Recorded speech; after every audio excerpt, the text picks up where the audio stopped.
All right, so this is the Man to Man podcast. Dennis Lemire, Dick Felch. We're on the road. I took my equipment on the road. I came down to Prior Lake, and we're here. So you and I met. It was a year ago. I want to say it was the first retreat that we did, maybe 2 years ago. One of the early ones, yeah. Yeah. It was that at Honey Rock? Were you at that one? No, it wasn't at Honey Rock. Okay.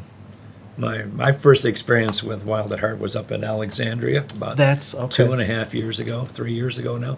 Time flies. Right. And, of course, since then I've been to several different retreats, and then we got to know each other a little bit better at Becoming a King. Yeah.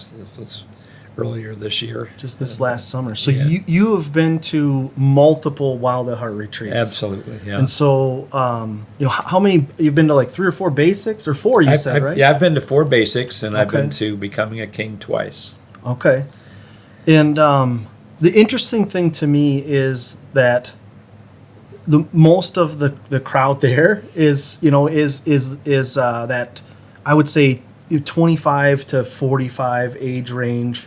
But it always seems like we have some of our sage guys from your generation that ended up becoming a king. We had a couple of guys that were older. Yeah.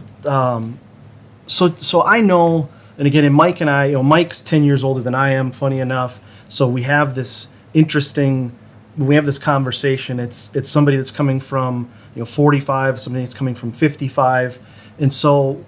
The guys hear a lot about what we experience at these retreats and things and what we've experienced in this message. But tell me, so what drew you to this Wild at Heart message? What part of it really grabbed you and made you go, man, this is something that I can really get into? I think part of it would be as we go through life, we tend to build walls. Okay. I think the analogy, I've heard it, I think even at one of the retreats, it's like an onion. And the very first ones just started to peel some things off and to show me, more about myself in some areas that definitely needed work. And each one has added to that. Just came back from one, about 3 weeks ago or 6 weeks ago now, and man, some things got some exposed to me. I mean, the Lord showed me things that I never would have imagined thinking about. The other part that I find intriguing is the style, because there's a lot of retreats. There's a lot of things guys can go to. There's a lot of books you can read, 7 steps to whatever. And in the Wild at Heart, John designs all that material and his whole team to make you think. Right. Yeah, he's asking more questions than rather than giving you answers, because the answer's in ourselves. Right. And over the years, as particularly maybe growing up, I tended to build a lot of walls, and that really stifled me.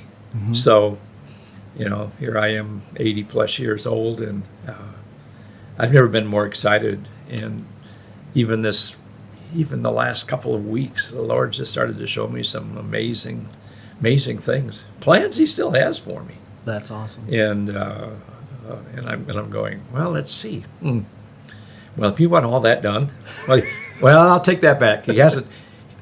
He's just let me know that He's got all these plans for me. He hasn't told me what they are. Okay. And that's the amazing part sometimes of how God works in our life. He'll put a teaser out there. He's got a good sense of humor.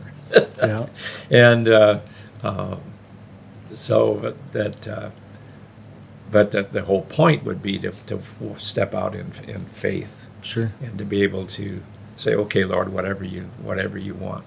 So, and there's a lot of guys that I think when they would get to the point in life where you're at, where they would kind of feel like, what am I going to learn by going to this retreat and spending 4 days, right? I mean, it feels like some of the guys get there even at the retreats that we go to, and they're like, I've done this, right? I've heard this in a way before, but like you said, the way that John and the team present it, you haven't heard it before because you're hearing from yourself. Mm-hmm. You're not hearing someone teach you necessarily. They're giving you the tools to then look inside to Right. pull it out of yourself. Yep. So I think that makes a big difference, and that changes how it hits guys and how they kind of Absolutely, interact yeah. with it.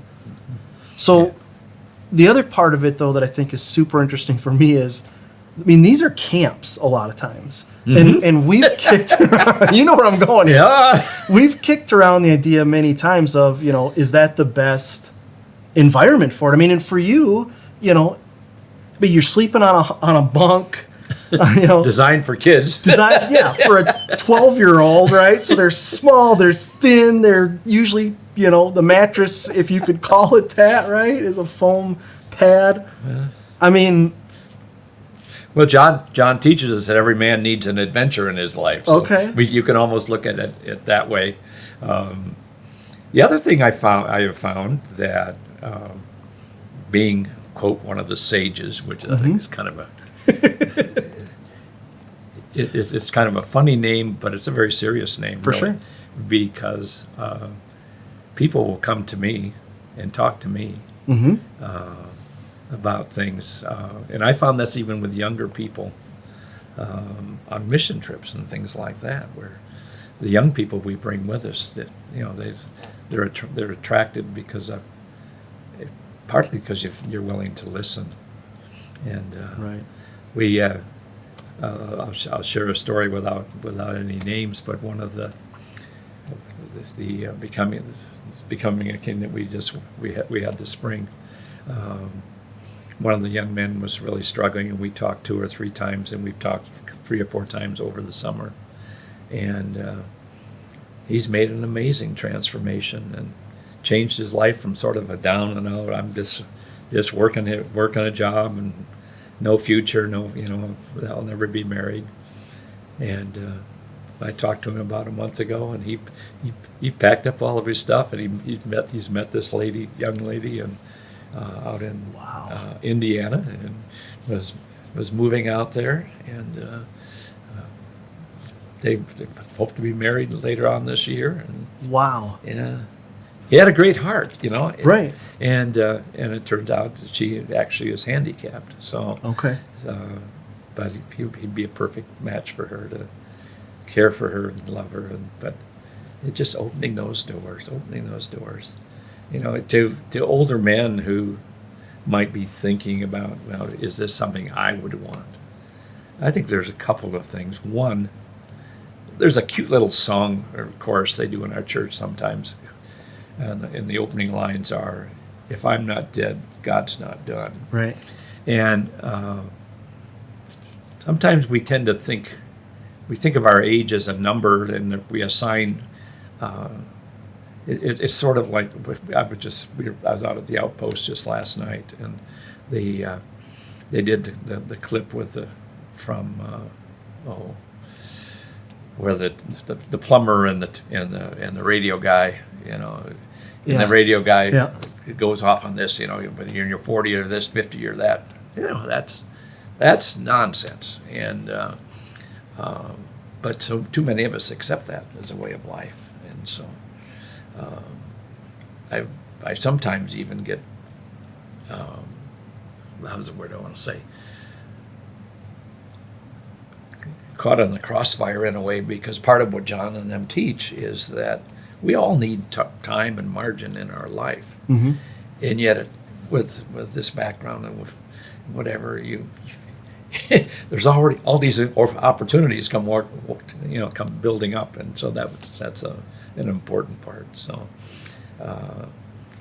the other part of it is, as you mentioned, most of the guys are a little bit younger, Mhm. and some of these later, more recent generations they have a totally different way of thinking and whatever. Well, unless we interact with them, we're never going to understand them. Sure. And so, as we watch them in this venture, or in these weekends, we can learn an awful lot. So that when when God decides to put that person in front of you, and instead of going like, oh, he looks like a jerk, he's got tattoos all over him, earrings and whatever, I don't even want to talk to the man. You've got a basis in which to visit with him and start a conversation. It's not just write him off. Right. And I think that's important. I mean, I think that goes both directions too. In the end, I think that guys that are, my generation, we can be a little bit intimidated almost, the idea of opening up to somebody and having that relationship.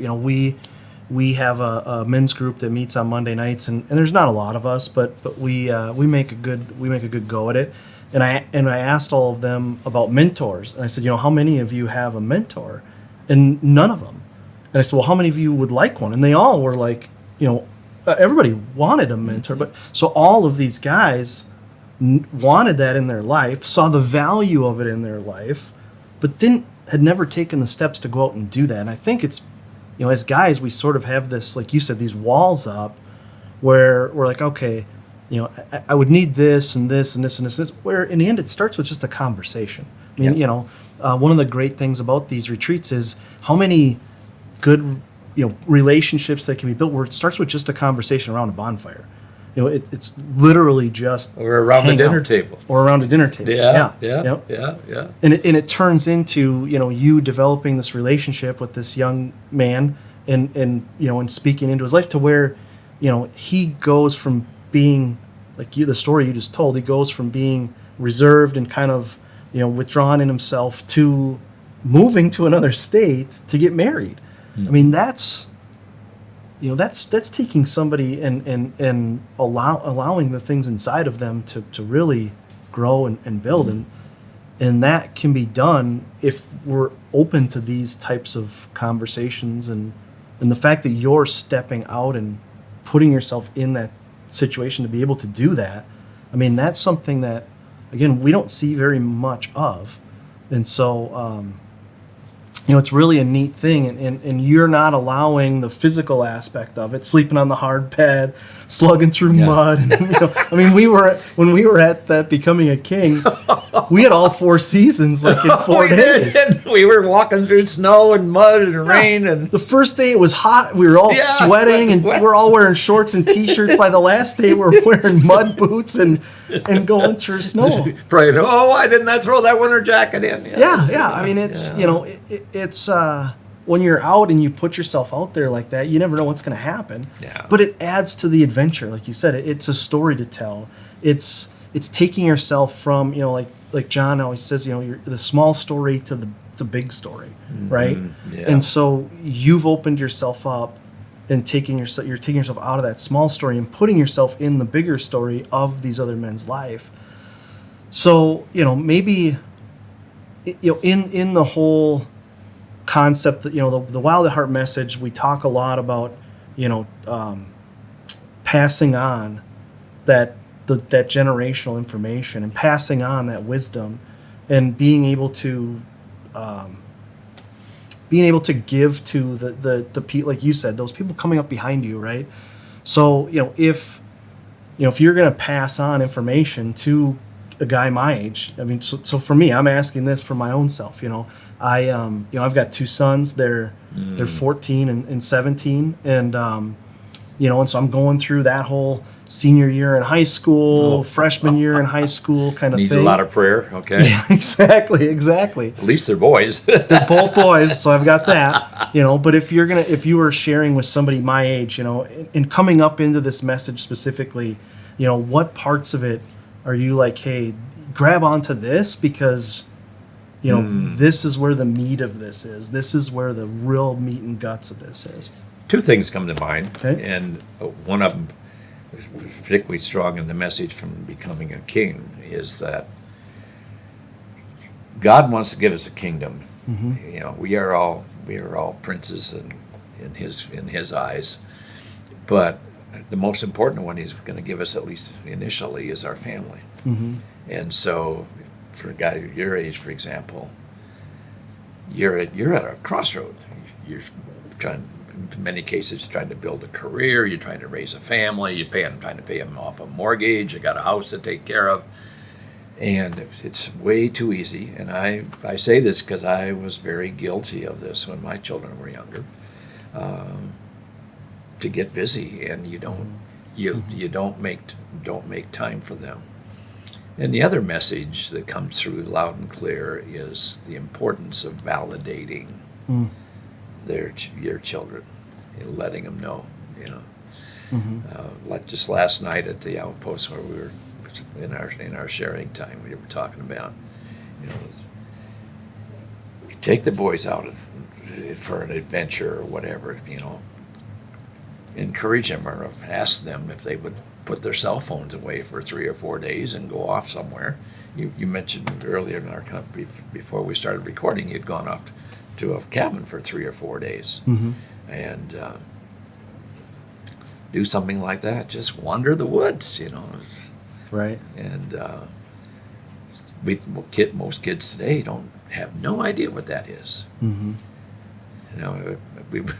We I guess I was sharing, but back I didn't grow up on the farm, but my wife grew up on the farm. But everybody had chores. You learned responsibility. You learned hard work. It didn't really matter if it rained. You had to get out there and feed the cattle and milk the cows and do all these other things. So you learn to overcome. Right. You learn to be creative. You learn to take a risk, because sometimes you had to climb under that tractor and, not to do stupid things, but today's world, our young men coming along behind us, like your sons, they don't have a lot of opportunity for that. Right. So, and then to validate them in that process when they do well. Yeah, that's great. That's I think it's neat with my boys. We were out. I'll tell a quick story. Just it was cool seeing. So my oldest son, it was him, all three of us. My youngest son, my oldest son, and then my oldest son's girlfriend. We went to a restaurant, and I usually don't have to police my boys. They're really good at stuff. So we get to the table, we sit down at the restaurant, and my son's girlfriend pulls out her cell phone and starts, doing something on her cell phone. And my son, without me even saying a word, reaches over and goes, "Put your phone away," to his girlfriend. And I was just like, yes, Yeah. I mean, it's just an unspoken rule in my house is when we sit down at the table, we don't get out our cell phones. We're here to have conversation and to hang out. And the fact that he was confident enough in himself and that he understood that, hey, that's incredible. This is a time for conversation. I mean, it just made me so proud. And my sons are great. But establishing that, I think, it's a big thing, right? I mean, finding adventure is something that you've mentioned a couple times now. And, I feel like in today's generation or today's society, a lot of adventure we find is not, it's real small adventure. It's playing video games or watching movies or, there's just not a lot of big adventure, going to the beach, I mean, that's like, okay, it's not this grand adventure, right? Yeah. And so, finding that ability to get out and do that. And I think that you're doing that when you go to these retreats, and we're encouraging, that's why we do them in the woods. And that's why we do them at these camps, is because we want guys to step out of their norm and to try to find that adventure. So, for you, like what wakes up inside of you when you think about that, just this finding adventure and getting out and trying something different. I mean, even at the stage of life where you're in, where, you're not trying to create a kingdom or, maybe raising grandkids, right? Totally different. But, what part of that adventure grabs onto you at this stage and where you're at in your life? It's pushing me to think about, what are some things I'd like to do.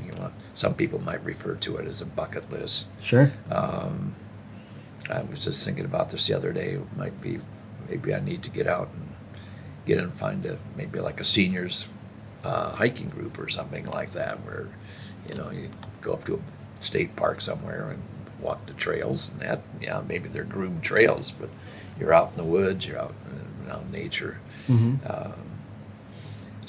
I've always tended to be, unfortunately, a kind of a low risk person. Sure. And, but that was pounded into me as a young man, as a young child. And I'll share a story. I should be careful because my family may listen to this.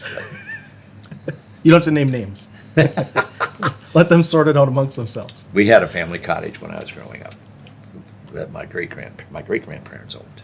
I was blessed. I had all 4 grandparents plus a set of great grandparents growing up. And so every time, and my great grandfather loved to fish as my father did, and as I do. And but I was about 18 years old.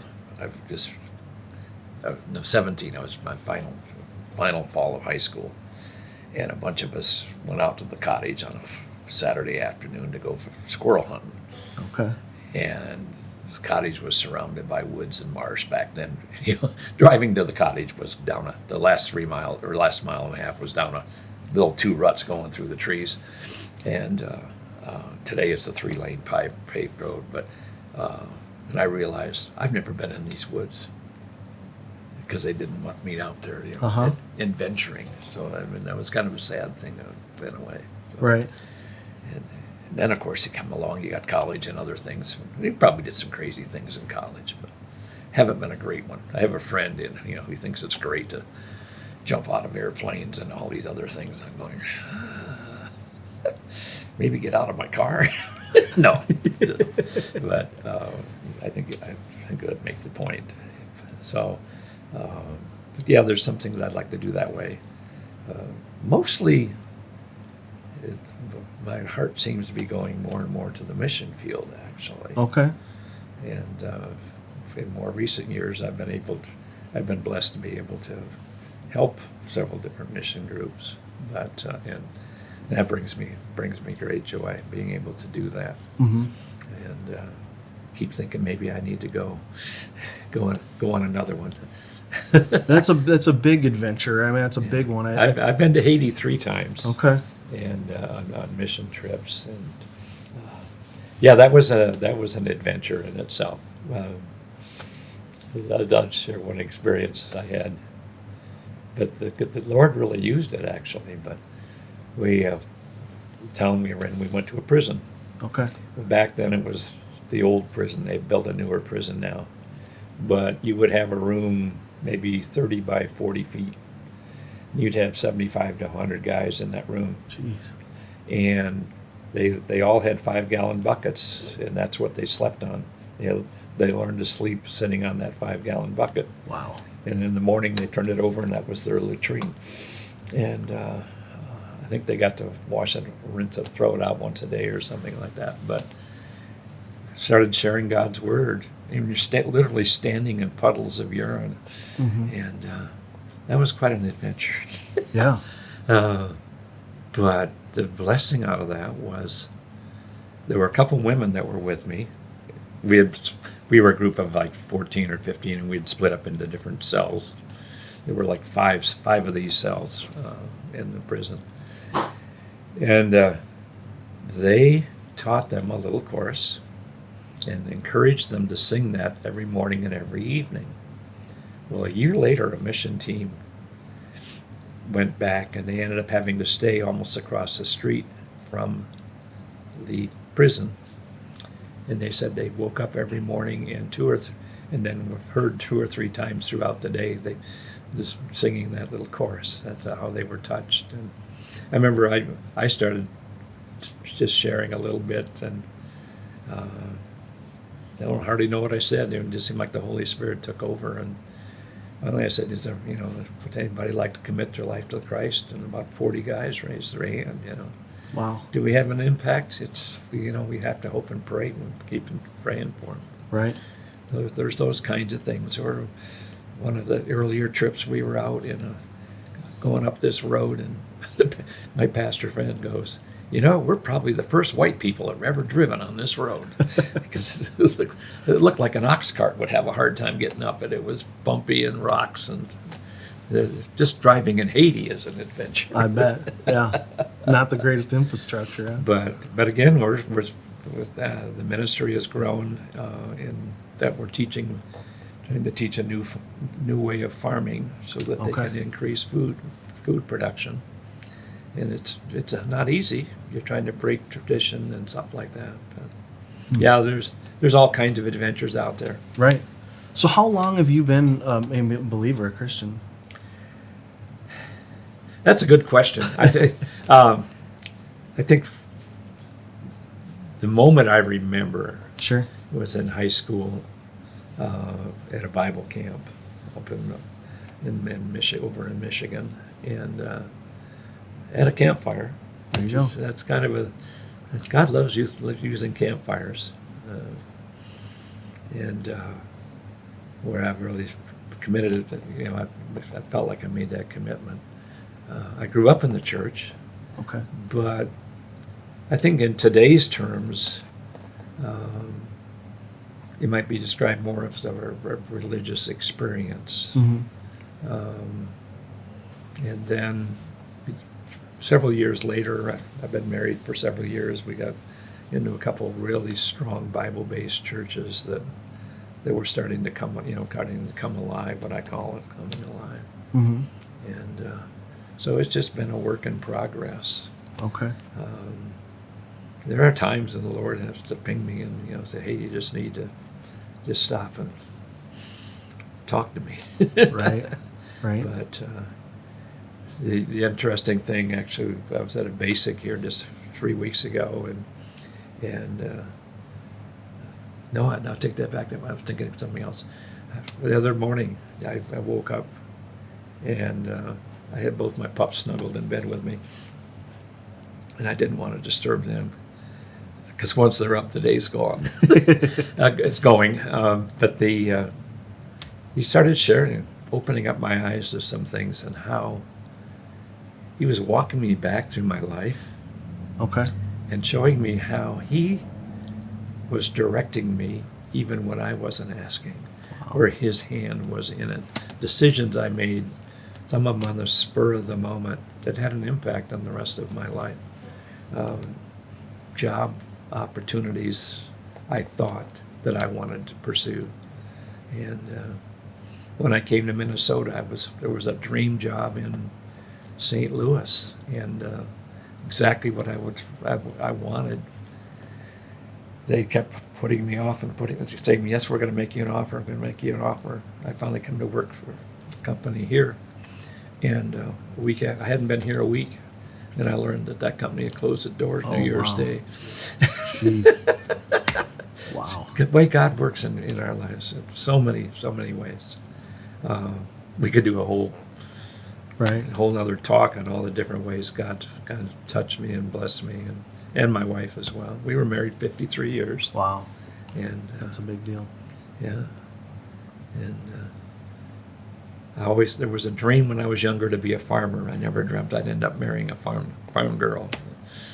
So I own the farms now, but I've never farmed in my life, thank goodness. I don't think I could do farming today. Right. So That's great. I think the reason why I asked that is because, you're like the going to these basics and these retreats. I mean, really, it's a lot of soul work. I mean, it's a lot of introspection, and it's a lot of processing things inside of yourself. And so, even after all of these years, to still be putting that time and effort in to do that, I mean, that's impressive in one way. But the fact that you're still unpacking things, that God is still working on different areas of your life, right? I mean, still drawing you in closer to Him and saying, I still have more. It just speaks to the, how big the depth of God is. I mean, and how Mike and I talk often about, how sometimes the whole point is just to continue to draw nearer to Him. Like that's it. A lot of guys will ask, well, what is my purpose? What am I doing? What am I trying to accomplish? And I'm like, a lot of times the whole thing is just to draw nearer to God. That's it. That's because of how much depth is there. Mm-hmm. And I think you're proving that out Well, thank you. in your life. Yeah. Yeah.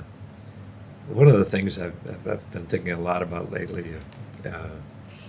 is that in order to, in any relationship, it takes time.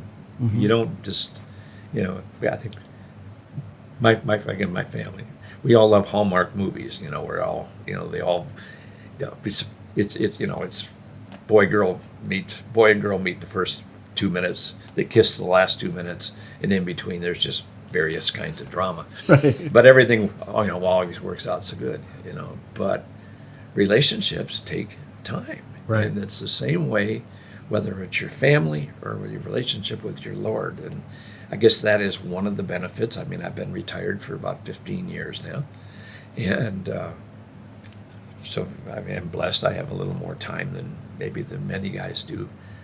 But even in little pieces, that day by day, the daily prayer, Right. which I won't say I do every day, but it's so peaceful just to start the day with that. Mhm. And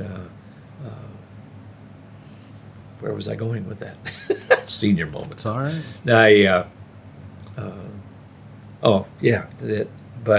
And so it's the same way with the Lord. And as we invest time and even our energy, He just starts to reveal things to us, And that's how He does that is different for other people. Mhm. I think that's an important point to think about too. A lot of times for me,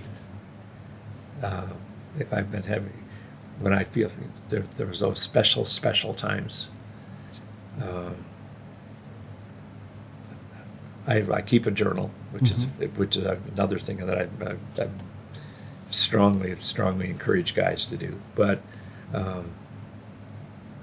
I'll just go to a blank page and pick up a pen or a pencil, and just whatever the words come to my mind, I start writing it, Mhm. and then it becomes a really neat experience, because that's where all of a sudden these things start coming. I've had friends dear friend of mine, talking. He was driving to church one Sunday morning. He pulled off the side of the road, and the Lord downloaded almost a whole book for him to write. Wow. Never did make it to church. Other plans that day. Other plans, Yeah, but there's God's sense of humor. His timing and everything is so wonderful. Yeah, I find that's. I mean, I've started keeping a journal in the last 3 years only, so I missed a lot of that time. But I've found that random times I'll just start writing, and it just seems to just Yes, go okay. and just Yeah. come out of me, and it's and God's just speaking to me, and like you said, and I all the same thing. I'll wake up in the middle of the night and have to grab some paper and a pen and start writing, or my favorite ones. I've literally been sitting in work meetings, and somebody says something, and it'll start to process in my brain, and it's God just like uses the words that people saying, and I'm like, I just got to write, because I've got to get it out. I mean, you've got to write that, because it's good information to have, and to be able to go back later and really sit in it and process. And I think, again, when we think about the basics, that the time that you have where you're just, they give questions, and to me, after you've been through it a few times at least, and I've been to a few as well, the questions become secondary. It's the idea, it's the time for you that you're giving to God and allowing Him to speak.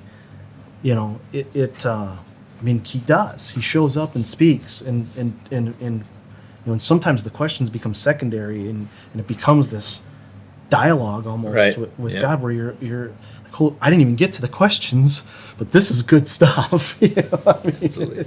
Yeah.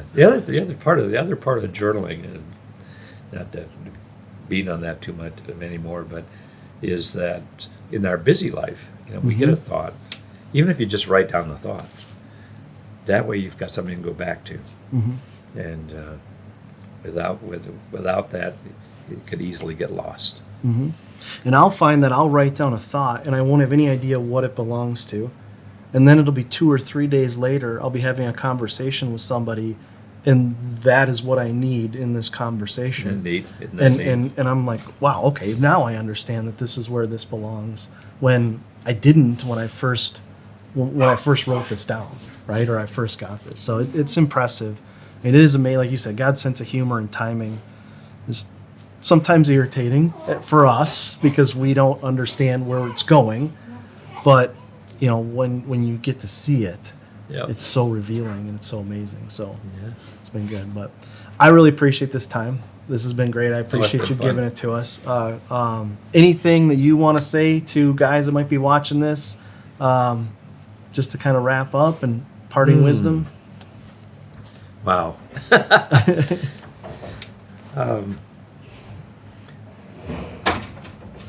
I guess a couple of things. One would be very simply, if you haven't done it, do it. I mean, in terms of attending a basic, participating. For some guys, it's a real risk.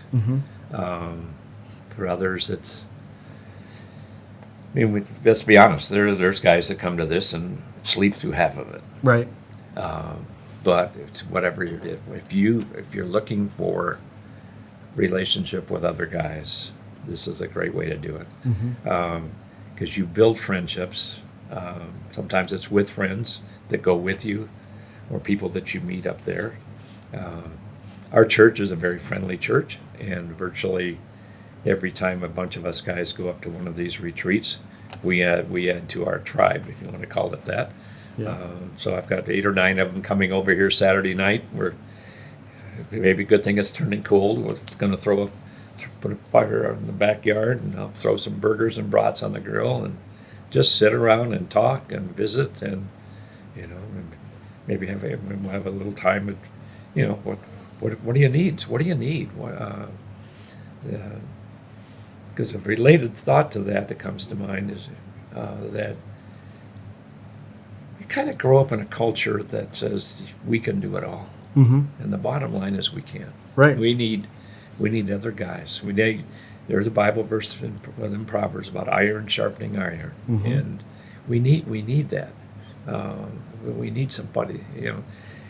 You can go out and build a shed in your backyard. It takes 3 or 4 days. You have a good friend helping you, you get it done in a day and a half. If for no other reason, somebody's holding the other end of the board because you're not, so you don't have to balance it while you're running the saw, kind of thing. For sure. But Absolutely. and as guys, we tend to, again, close ourselves off. But women, it seems to happen more naturally. But for us guys, we need somebody.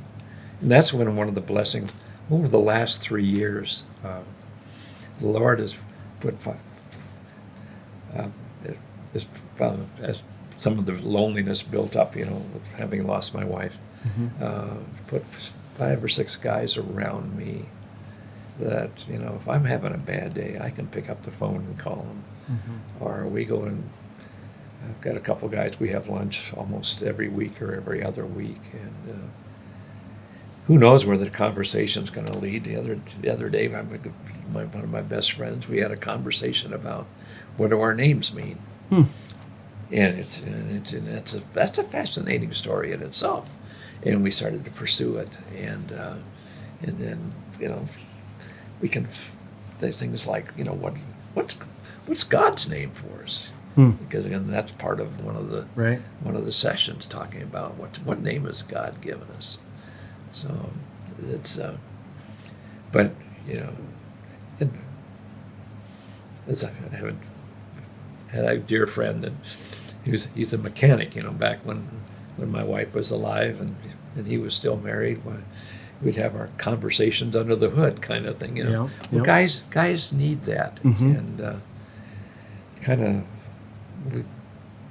The Bible referred to it as the stiff-necked people. Sure. And it's easy for us guys to do that. For sure. And we need to open it up. So open up your hearts, take some risks. It's kind of a mini adventure, but basic, or becoming a king. It's incredible opportunity to learn about the Lord, learn about His plans for you, your heart, most importantly, maybe His heart for you. In the Bible, there's a verse that talks about holding his hand. And I was reading a translation. I liked it. I want to say it was in the Ecclesiastes, but I can't remember. Anyway, God is promising that He's holding our hand and He won't let go. And He wants us to grow. Right. And the more we grow, the more He can use us, and the more fun life becomes. That's So right. at 83 years old, You're still growing. loaded for bear, Still and holding that growing. hand. That's great. It's amazing. Well, I thank you appreciate so it. much, Dennis. I Thank you, appreciated sir. this time too. So Yeah. We'll do it again sometime. I look forward to that. All right.